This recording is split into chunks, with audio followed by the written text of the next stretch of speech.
trick or treat.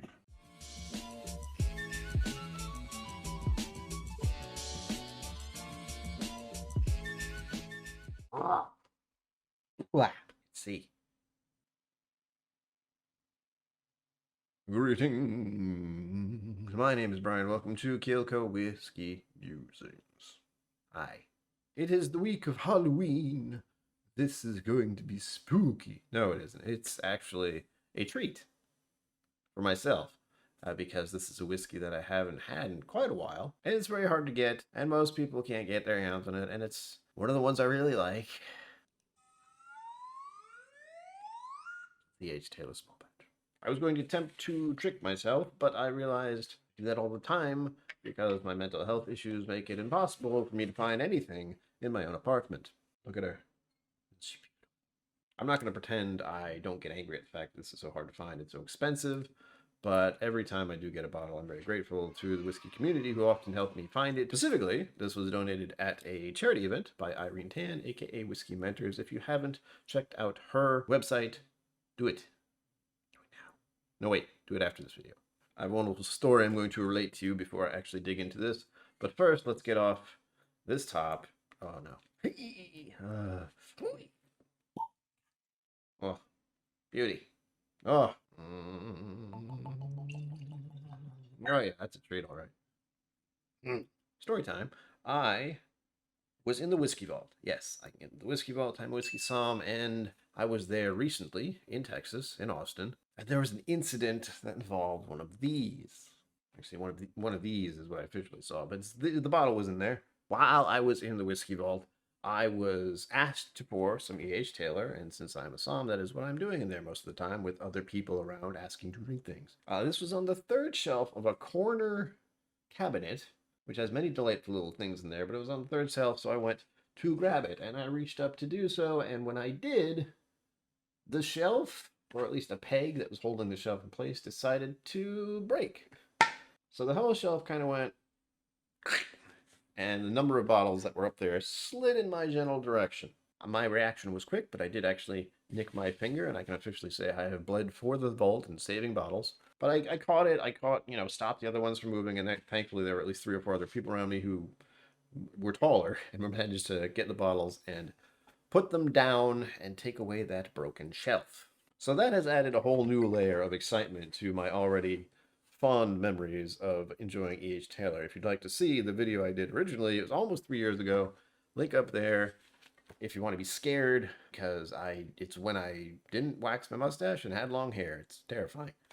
Those were very depressing days. We begin with a look at that. That is the Bourbon of bourbon colors right there.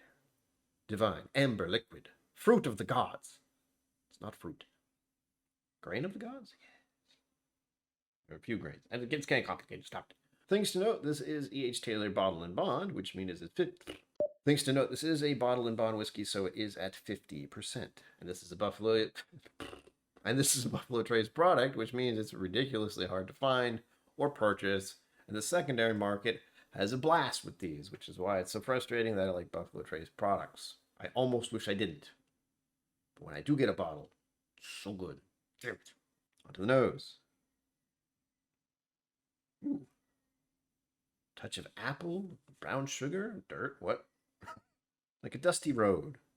Like something's just like driven past you slowly, some kind of wagon.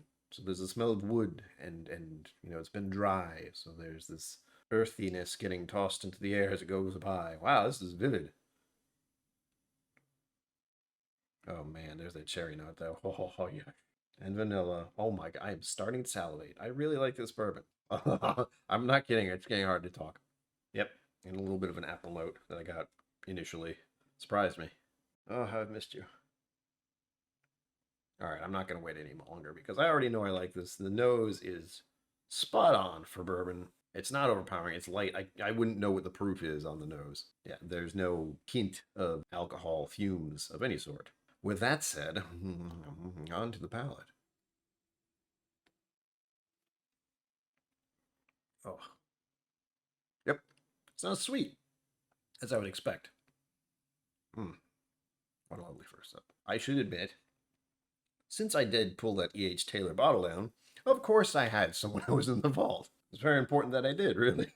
Let's be real. If you find your favorite, or one of your favorite, whiskeys, and someone wants to pour it for you, you do not say no unless you're driving. Point is, it's delightful, and I've been exposed to it recently. I have tasted it recently, so it is still fresh in my memory. It's not as if I haven't had this for an entire year.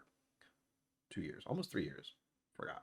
With that, the important part here is to have a sip, hold on the palate, and see what I can derive from that. That's the word I'm using.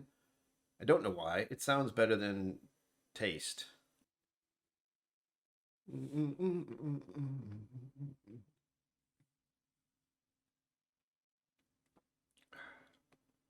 Woof. Oak forward, vanilla sweetness, brown sugar, a touch of cherry, like the Luxardo's cherry, except it's the goo that it's in. It has this nice dry note, lingering finish. Makes you want another sip. I agree.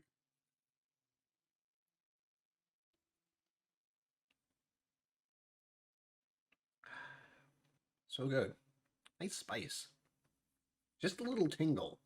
I think part of that's just the alcohol, but it's not as cinnamon forward as you'd expect. It's a little touch of heat, just a little bit of a sting, like on the corners of my mouth. I like that. We all gotta hurt sometimes. What's honey? Thinking of sunflowers? Hay? That's what it was. That cart that went by earlier, it had hay on it, of course. Oh, it's so good. Always a dram I'm happy to have. Always something I would love to share with others because of the difficulty in getting the bottle to begin with. So, to all of you out there, make sure to treat yourself and don't trick yourself too often into doing something silly like spending too much on a bottle, even if it is really good. There you have it, folks. As always, live long and prosper. Don't forget to be awesome, and I will see you. Thank you for joining me on KillCo Whiskey Musings. You can find my social media and Patreon in the links below. Be sure to like, subscribe, and I'll see you next time.